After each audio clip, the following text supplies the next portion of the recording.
चाहूंगा कि आईना झूठ नहीं बोलता मगर अफसोस के देखने वाले सच मानने को तैयार हैं। महोदय, इस अभिभाषण में जनता के असली मुद्दों का जिक्र नहीं हुआ, वहीं कुंभ में जो दर्दनाक हादसा हुआ उसका भी कोई खास जिक्र इस अभिभाषण में नहीं किया गया। निवेश के नाम पर तमाम आंकड़े प्रस्तुत किए गए।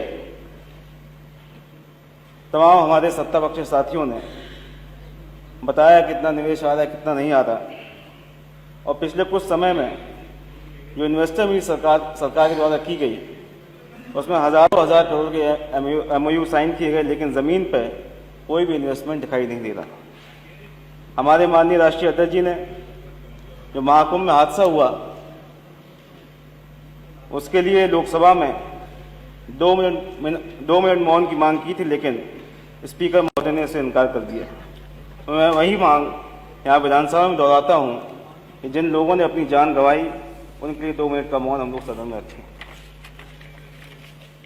माननीय मुख्यमंत्री जी ने कल अपने भाषण में तमाम तथ्य और आंकड़ों को पेश किया और सरकार ने बताया कि कुंभ में कितने करोड़ की संख्या में लोग स्नान करने पहुंचे, लेकिन अभी तक जो हादसे में मृतकों की संख्या और जो लोग लापता हुए उसका सही आंकड़ा अभी तक सरकार ने जारी नहीं किया।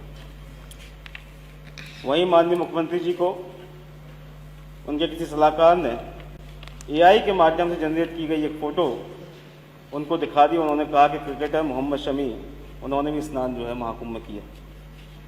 महोदय, इस महाकुंभ के आयोजन में जहां सरकार का भ्रष्टाचार उजागर हुआ, वहीं ये महाकुंभ अव्यवस्थाओं की भीड़ चढ़ गया। विपक्ष के साथियों ने जब अव्यवस्था पर सरकार से प्रश्न किए तो लगातार सत्ता पक्ष साथियों ने कहा कि ये विपक्ष के लोग सनातन विरोधी। महोदय, कल NGT ने अपनी रिपोर्ट में इस बात को कहा कि त्रिवेणी का जो पानी है इस समय आचमन योग्य नहीं। वहीं राज्य सरकार ने ये बात कही कि उनकी जो लैब रिपोर्ट है उसके अनुसार पानी पूरी तरीके से साफ है। ये डबल इंजन की सरकार है, इसके दोनों इंजन जो हैं वो विपरीत दिशा में जा रहे हैं। तो मैं पूछना चाहता हूं हमारे सत्ता पक्ष साथियों से, क्या वो केंद्र सरकार के लोगों को भी सनातन विरोधी कहेंगे, क्योंकि उन्होंने रिपोर्ट जारी की है गंगा का जो पानी है वो आचमन। महोदय, ये बात दिल्ली से छपने वाले कई अखबारों में भी इस बात का जिक्र किया गया और कल कई अखबारों ने इस बात को छापा। महोदय, आज चुनाव आयोग की निष्पक्षता और ईमानदारी पर लगातार सवाल उठाए जा रहे हैं।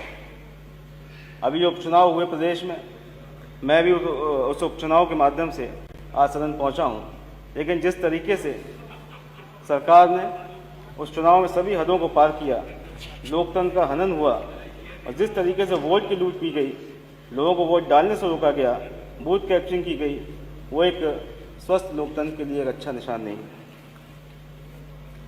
महोदय, जहाँ बेरोजगारी की बात है, लगातार हम लोग सुन रहे हैं सरकार के माध्यम से कि वो रोजगार दे रहे हैं, लेकिन सही बात यह है कि बेरोजगारी की जो दर है वो लगातार बढ़ती जा रही है। जब से सरकार ये आई है, युवा अपने आप को ठगा हुआ महसूस कर रहा है, डिग्रियाँ लेकर सड़कों पर घूम रहा है, लेकिन सरकार की ओर से कोई व्यवस्था नहीं की जाती। अभी तक 69,000 शिक्षकों की भर्ती का मामला हो, चाहे पेपर लीक का मामला हो, इन समस्याओं का समाधान भी सरकार के द्वारा अब तक नहीं किया। महोदय, जहाँ तक पक्की नौकरी की बात है, उसकी जगह ठेकेदारी प्रथा का लगातार विस्तार किया जा रहा है, जिससे जो सही उनको जो मानक के अनुसार जो सैलरी मिलनी चाहिए वो भी नहीं मिल रही है और आरक्षण का भी पालन उसमें नहीं किया जा रहा है। महोदय, सरकार ने संविधान के माध्यम से जो आरक्षण की व्यवस्था बाबा साहब ने की थी उसको भी सुनियोजित तरीके से उसको भी खत्म करने का काम भारतीय जनता पार्टी द्वारा लगातार किया जा रहा है। एक तरफ जहाँ बेरोजगारी कम नहीं हुई, वहीं दूसरी तरफ महंगाई भी लगातार बढ़ती जा रही है। इससे जनता इससे बहुत त्रस्त है। सरकार का चाहे वो मेक इन इंडिया हो, चाहे वो अग्निवीर योजना हो और तमाम बड़ी बड़ी योजनाओं को सरकार ने बड़े धूमधाम के साथ प्रचार के साथ उन योजनाओं को शुरुआत की गई, लेकिन दावों के साथ साथ ये योजना जो है कुछ समय के बाद ये योजनाएं फ्लॉप हुई और किसी नौजवान को जो है कोई बहुत लाभ उन योजनाओं से नहीं मिला।